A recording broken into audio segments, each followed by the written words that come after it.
Welcome to our basic tutorial. This is just a short video for those of you that actually haven't had any experience in the stock market.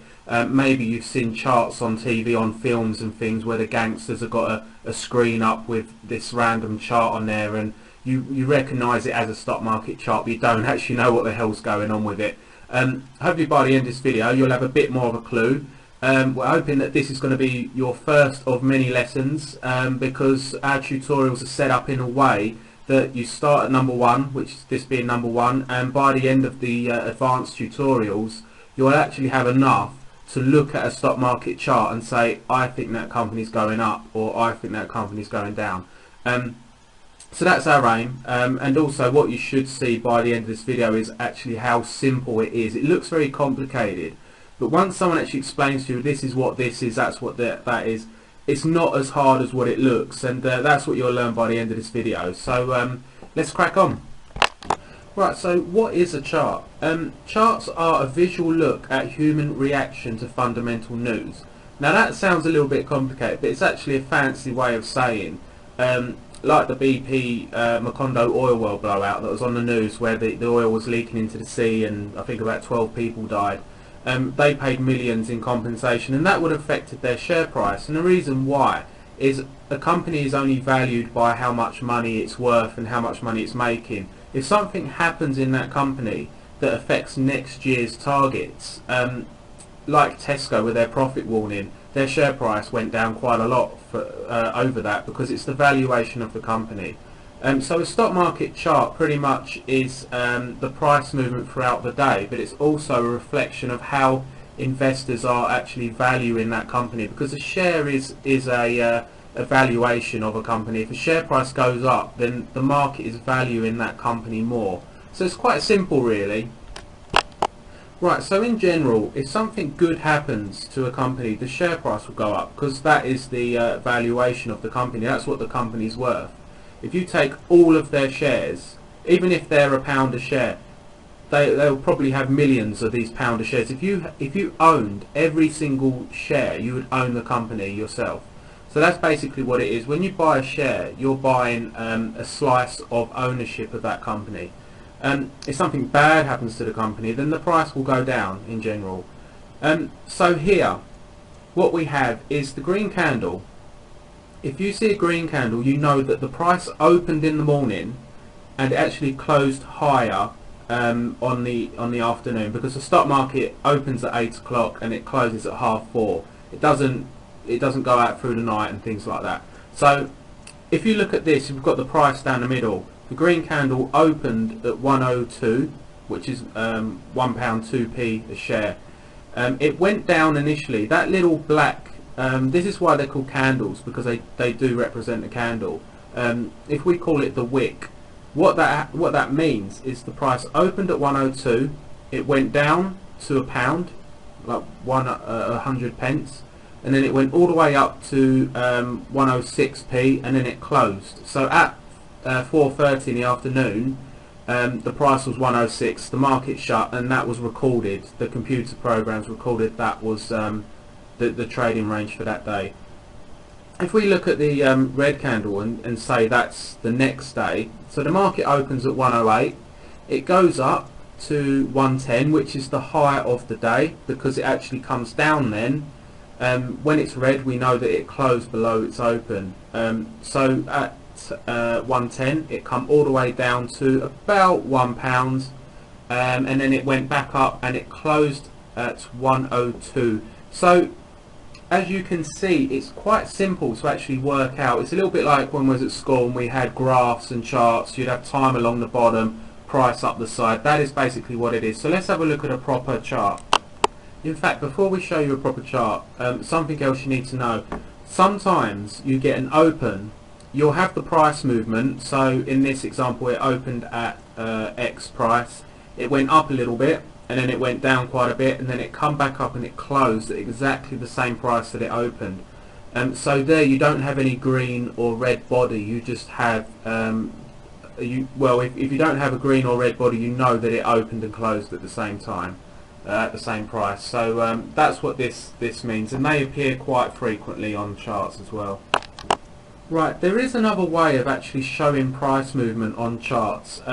Some traders like this version, like on the screen now, and others prefer the where you have a candlestick with the red and green bodies. If you see this one here, which sometimes we use, on the left hand side of the bar is the opening price. The high and the low are marked quite obviously, and then on the right hand side of the bar you have the closing price. So the example on the left opened and closed, so that was a down day. That's what we call a down day, because it closed lower than it's opened. So the share was worth more in the morning than it was in the afternoon. The converse is true for the one on the right hand side. What actually happens, it opened, it went a little bit lower, went up quite a lot, and then come back down a little bit, but it closed above its opening price. So that share actually gained value. So if we look at these and compare them to the other candlesticks, the one on the left hand side would be a red candle, and the one on the right hand side would be a green candle. So right, let's have a look at the chart now. Right, so this is a chart for Barclays on the City Index software. So we don't have to do any of this. All we do is we click on Barclays and it will load up this chart. This is done automatically on a computer system. So you can see along the bottom of the screen you've got the dates, so you can see March 27th and 28th was the last two candles. Up the side you can see the price. Now it goes from sort of 240 to 250, so it's going up in tens. If you zoomed in, and there are options to zoom in, it will actually go up in ones, so you can see it a lot more closely. But now you've seen this, you know what's happening. On green days, you know that the price opened at the base of the green body and it went up and it closed at the top of the green body.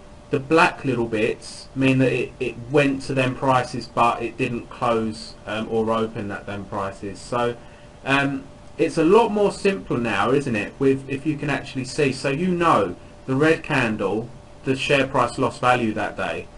The green candle, it increased in value that day. So it's a lot simpler, because if I just showed you this at the beginning of the video, you probably would get a little bit baffled and think, well, I don't know what that is. But now you actually know it's just price movements, and you can see if it went up or went down that day. So it's a lot more simpler once you know what's going on. Okay, so now we can look at a chart and we know what it basically is. It's just a way of presenting information on price movements. But how can we actually forecast what's going to happen next? How could we have looked at that Barclays chart and said, oh, I know what's going to happen next? Well, if you look down the bottom of the screen, there's a single candle or bar. This candle alone does not tell us what's going to happen for the next day or 2 days or next week.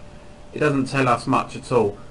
But if you actually look at a collection of candles, like on the top of your screen, you've got a collection and they're actually forming a certain pattern. Now some patterns don't really mean anything, they're not really patterns, but some patterns like this do actually give you a clue as to what's going to happen next, and this is a good pattern for someone who wants the share price to go up. Right, so if we look now, quite a big up candle happened after that pattern, and that was quite predictable, because that is a continuation pattern, so it did mean the share price was likely to go up. The reason why that works is that you've got a lot of traders around the world, people who trade for a living, etc. And if they see a pattern like that, what they will do is they will buy the shares. If there's more buyers than sellers, then what the market makers have to do is move the price upwards. So instead of reducing, like in Tesco's, if you wanted to sell a lot of items because no one was buying them, what you do is you'll move the price down to attract people to buy. Whereas if you're running out of stock, what you could do is put the prices up to discourage people from buying so much. But when it happens on the stock market, what they do is they move the prices up to attract sellers, because if people are trying to buy the shares, they need people to sell the shares. So that's basically how it all works. Right, so probably one of the last hurdles that we need to clear up on this video is the misconception of stock market crashes. People do lose a lot of money on stock market crashes, but when I say people, I mean investors. If you're a trader, you should know that a stock market crash is coming, because you don't just wake up one morning, everything was okay the night before, the market was going up and up and up, and then you wake up and the market's lost half of its value. That doesn't happen. It does show signs. Every single stock market crash in the last, we've had 2 in the last 10 years, or since 2000, they've all shown some sort of sign that there's at such a high price now that they're likely to crash. As a trader, you would pick up on these signs, and in our advanced tutorials we show you lots of signs of stock markets crashing. So you don't need to be worrying about whether the stock market's going to crash, because in fact what we'll be doing is we'll be joining the traders that are actually going to profit from that move. Right, so just before we wrap this video up, we want to show you something. This will be our first little skill that we teach you. It's called the stop loss.